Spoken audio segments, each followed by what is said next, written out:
First contact gone wrong. The bridge of the Korthax dreadnought Eternal Supremacy hummed with barely contained excitement. Commander Thales stood before the massive view screen, his forearms clasped behind his rigid exoskeleton as he studied the blue-green world floating in the void. Earth. After 3 cycles of observation, the scout reports had been consistent and almost unbelievable. "Confirm the readings again," Thale ordered, his mandibles clicking with anticipation. "Confirmed." "Commander," replied Lieutenant Krex from the tactical station. "No orbital defense platforms. No military fleet presence beyond their star system's edge. Minimal weaponization on their satellites. They possess only commercial vessels and scientific exploration craft." Thale's compound eyes glimmered with what his species considered amusement. The humans had achieved faster-than-light travel only recently, a mere 50 rotations ago by their calendar. They'd established 12 colony worlds, each as defenseless as their homeworld. It was almost pitiful. "And their response to our arrival?" Thale inquired. "They've sent several communication attempts, all peaceful overtures. They're requesting a meeting at the Galactic Council station." The commander's laughter filled the bridge, a sound like grinding metal. "The Galactic Council? Those toothless mediators? The humans truly are naive." He turned to his communications officer. "Send word to the Empire. Earth and her colonies are ripe for conquest. We begin the harvest in 7 cycles." 3 days later, at the neutral ground of the Galactic Council's Station Harmony, Ambassador Chen sat across from the Korthax delegation. She was a small woman by human standards, her black hair streaked with premature gray, her dark eyes calm behind simple glasses. The Korthax representatives towered over her, their chitinous bodies gleaming under the station's artificial light. "We are aware of your fleet movements toward our colonies," Chen said quietly, her voice carrying no trace of fear. "I'm here to offer you a single opportunity to reconsider." Supreme General Vextor, leader of the Korthax delegation, leaned forward. His massive frame cast a shadow over the human woman. "You dare threaten the Korthax Empire?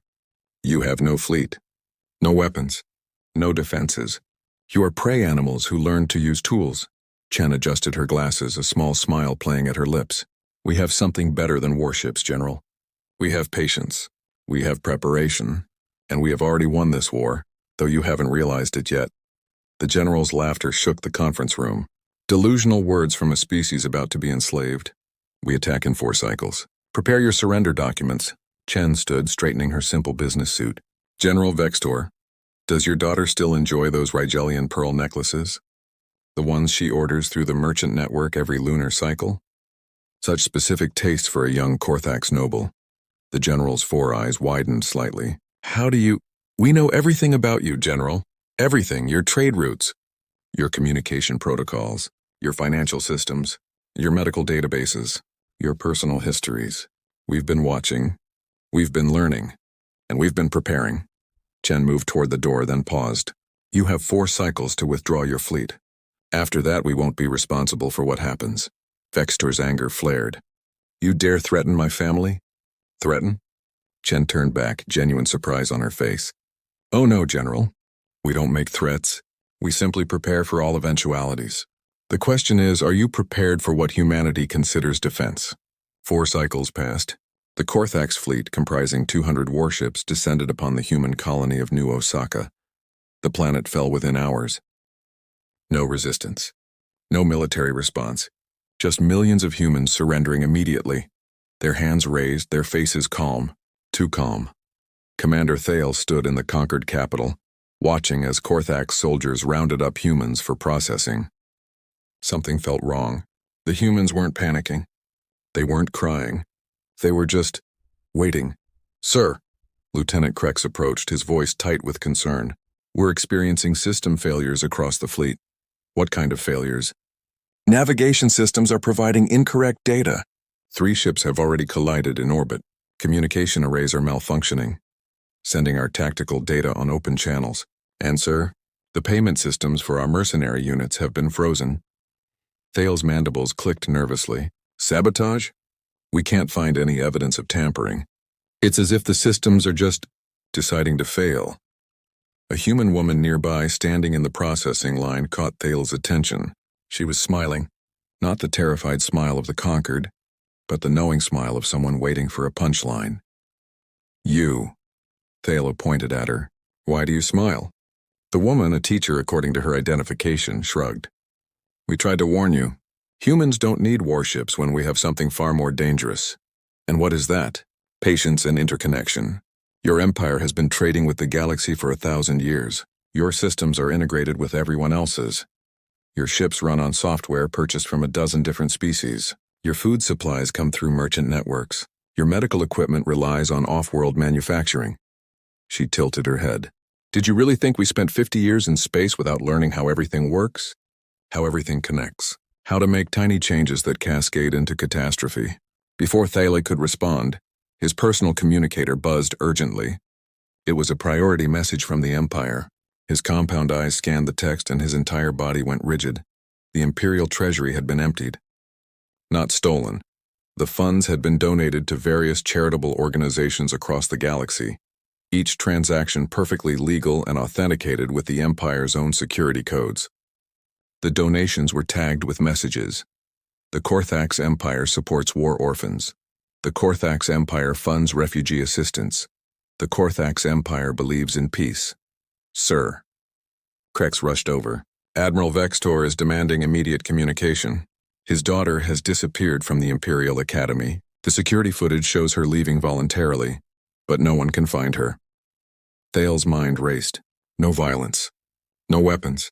Just systematic surgical strikes at everything that made the Empire function. He looked back at the human teacher. This is war crimes, he growled. Is it? She replied calmly. We haven't fired a single shot. We haven't killed anyone. We've simply made your war too expensive to continue. Your mercenaries won't fight without pay. Your supply lines are compromised. Your leadership is distracted by personal crises. And this is just day one. Another urgent message arrived. 3 Korthax colony worlds were reporting simultaneous infrastructure failures. Power grids flickering.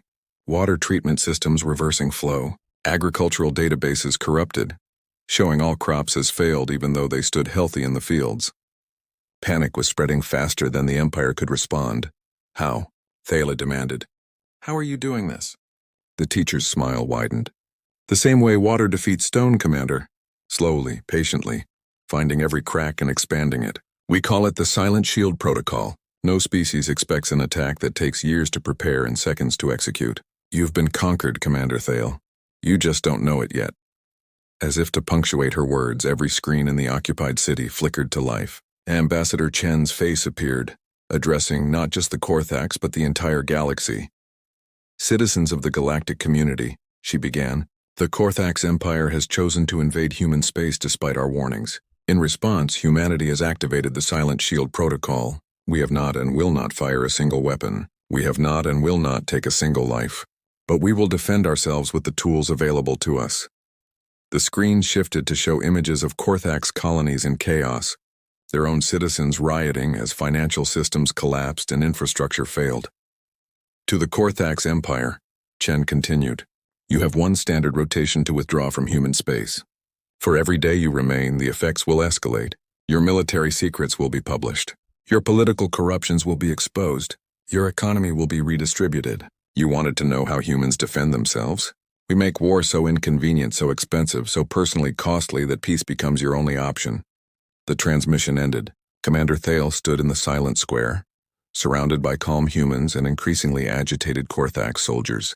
His communicator buzzed again, and again, and again. Reports of failures, scandals, and crises poured in from across the Empire. The humans hadn't built warships. They'd built something far more dangerous. A perfect understanding of how the galaxy's interconnected systems could be turned into weapons. And they'd had 50 years to perfect it. The human response Admiral Vextor stood in his private chambers aboard the flagship Imperial Might, his 4 hands trembling as he read the message on his personal communicator. The words were simple, written in perfect Korthax script. Your daughter is safe. She is enjoying a cultural exchange program on Earth. She will be returned unharmed when your forces withdraw. She asked us to tell you she's learning to paint, something she always wanted to do but knew you'd disapprove of. The last line made his heart skip.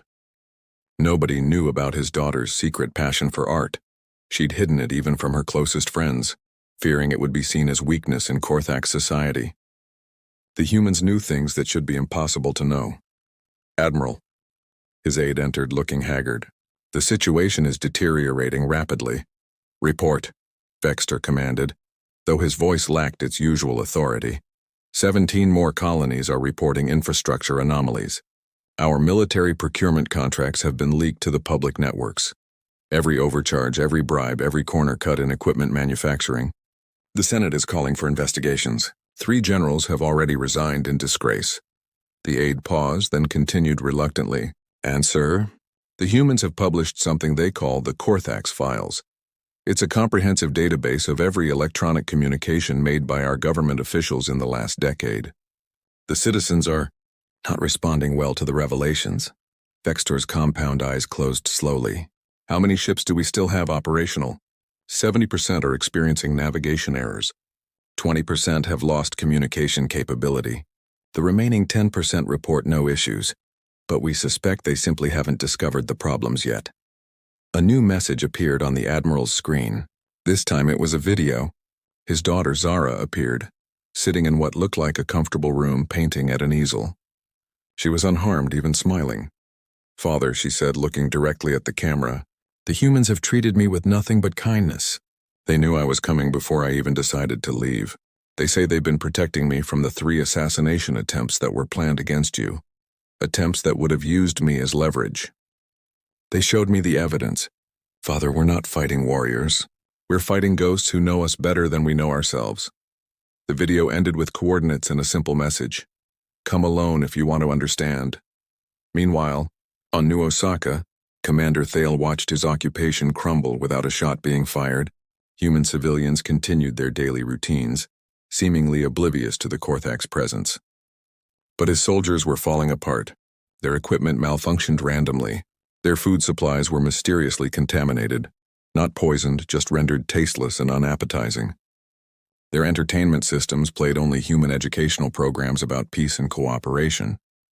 And every night at exactly midnight local time, every Korthak's communicator would receive a personalized message containing some small, private fact about their lives that no one should know.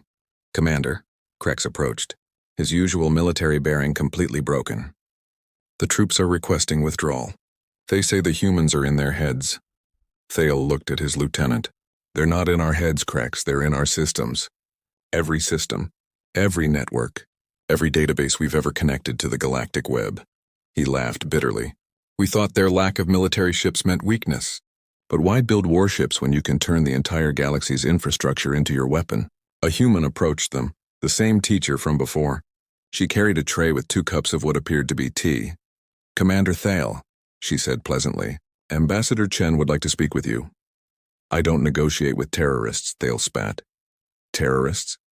The teacher seemed genuinely puzzled. "We haven't terrorized anyone. We've simply shown you the cost of attacking us. Every credit lost, every secret revealed, every system failure, it's all reversible. We can fix everything we've broken, restore everything we've taken, delete everything we've exposed. All you have to do is leave."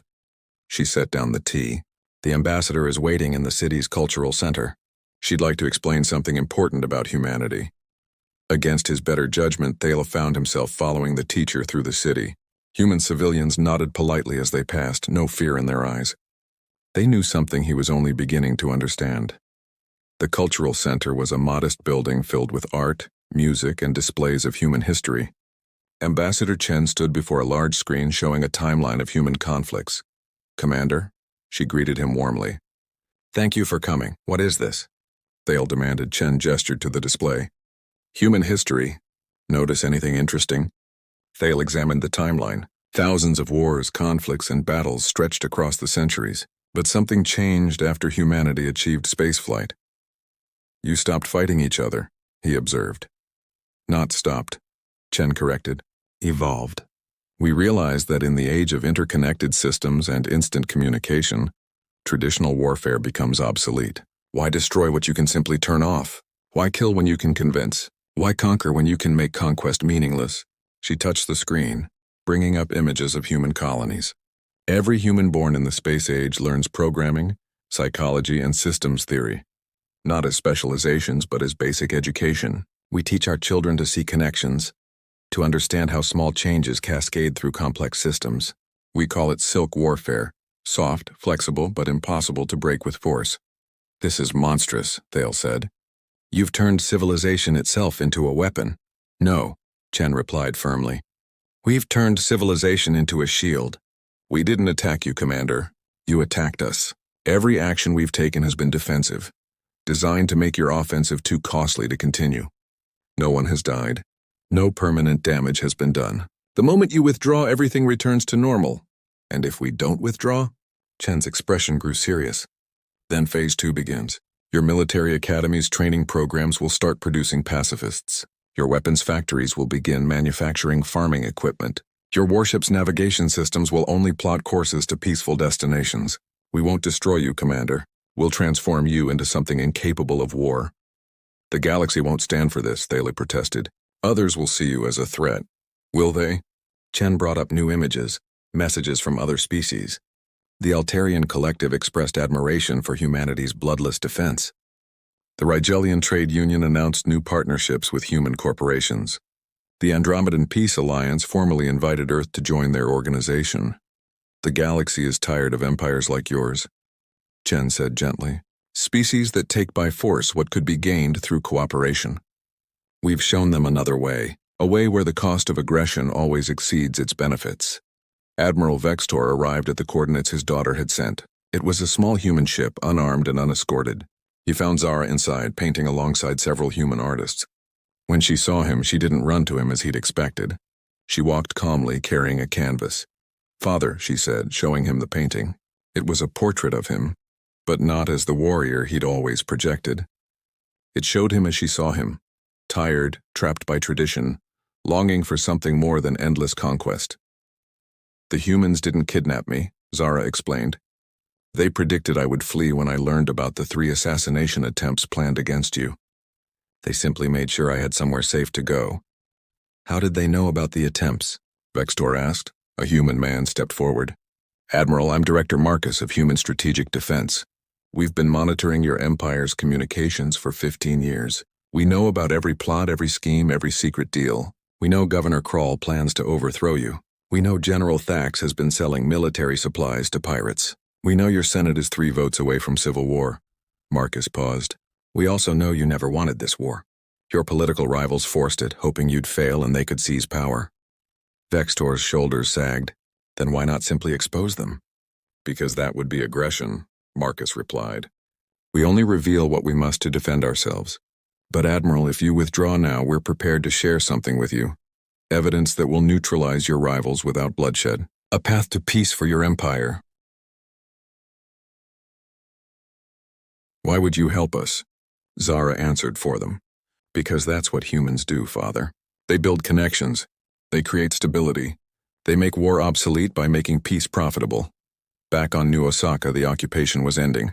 Korthax soldiers boarded their transports in orderly lines, their weapons unfired, their spirits broken not by battle but by the simple realization that they'd already lost. Commander Thale was the last to leave, standing at the ramp of his shuttle. The human teacher was there to see him off. No hard feelings, Commander. You were doing what you thought was right for your people. How can you forgive so easily? Thale asked. Because holding grudges is inefficient, she replied. Better to turn enemies into friends. It's more sustainable. As Thale's shuttle lifted off, he received a message on his personal communicator. It was a job offer from a human corporation specializing in defensive systems integration. The salary was triple his military pay. The postscript read, "We could use someone who understands how military minds think. Help us make war obsolete." Within 1 standard rotation, the Korthax Empire formally withdrew from human space. Within 2 rotations, they signed comprehensive trade agreements with Earth. Within 3, Admiral Vextor retired from military service to become an ambassador of peace, his daughter at his side as cultural attaché. The galaxy had learned something crucial about humanity. They didn't need warships or weapons. They had something far more powerful, the ability to make war pointless. Every system connected to the galactic network was part of their defense grid.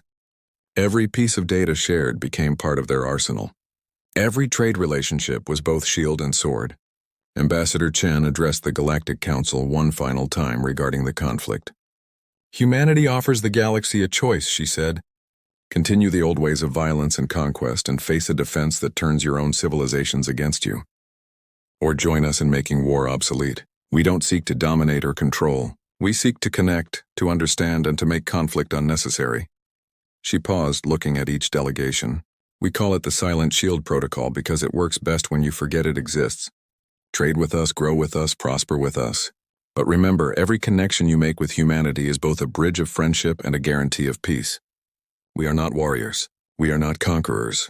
We are the species that weaponized civilization itself, then chose to use that weapon only as a shield. The council chamber was silent for a long moment. Then one by one delegations began to stand and applaud. Not out of fear, but out of respect for a species that had found a way to win wars without fighting them. Commander Thale, now Director Thale of Human Korthax Security Solutions, watched the broadcast from his new office on Earth. His human colleague, the former teacher, brought him tea. "Still think we're weak?" she asked with a smile. "No," Thale replied, his mandibles forming what humans would recognize as a grin. "I think you're the most dangerous species in the galaxy. You made peace more powerful than war." "That's the point," she said, sitting beside him. "True strength isn't about destruction. It's about making destruction unnecessary." Outside the window, Earth spun peacefully in space, still without a military fleet, still without orbital weapons. But now the entire galaxy knew the truth. Humanity's greatest weapon wasn't something they built. It was the understanding that in an interconnected universe, the most powerful defense is making sure nobody wants to attack you in the first place. The Silent Shield Protocol remained active, invisible, woven into every trade agreement, every cultural exchange, every line of code shared between worlds. Humanity had turned the galaxy's greatest strength, its interconnection, into an unbreakable defense. And somewhere in the vast network of galactic communications, a simple message propagated endlessly, a reminder and a promise. Humanity chooses peace. But peace in our hands is the ultimate weapon.